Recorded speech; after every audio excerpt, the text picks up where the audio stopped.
Hey, I'm Nick, and this is the Silver Porsche 911 GT3 Touring that I just changed to obsidian green. Well, in my opinion, what makes the project so interesting is that we're using this new product. It's called colored PPF, and it's going to replace vinyl. And I think the quality of the finish is a much higher quality, and it ends up making the product look 10 times better.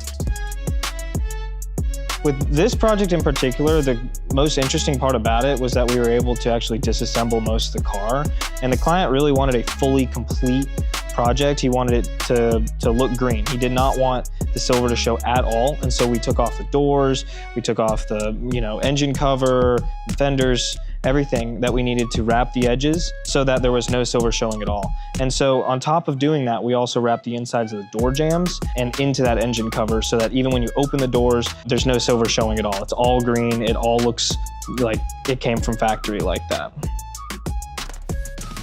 Yeah, really the most challenging part of the project was what we were just talking about. It was the door jambs. As a PPF installer, we don't cover the door jambs too often, and so this was my opportunity to kind of get down and dirty. With colored PPF, you can install it two different ways. You can install it wet, like traditional PPF, or you can sometimes install it dry, kind of like a vinyl film. And so in the door jambs, the wet install was not working out. The adhesive was not necessarily strong enough to go across those really complex curves and just kind of mold lines from the body. And so I was actually installing all that stuff dry, which I have yet to do that before. So that was a really cool learning process, and I was just really happy to get my hands on it and try something different.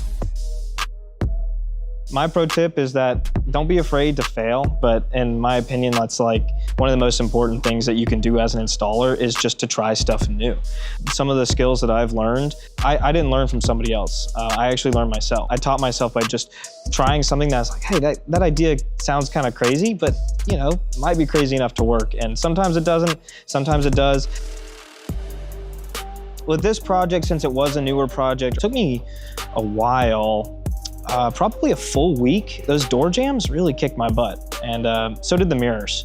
So yeah, normally I'd say it would probably take 4 to 5 days. The colored PPF, it takes a little bit longer than normal PPF, but with the added difficulty of the door jambs and the full colored mirrors, sometimes you can get away with them being like plastic housings and stuff, but with the full colored mirrors and that, it probably added another 2-3 days onto it, just because I had to try a bunch of new stuff and do the dry install like I was saying and just kind of figure it out.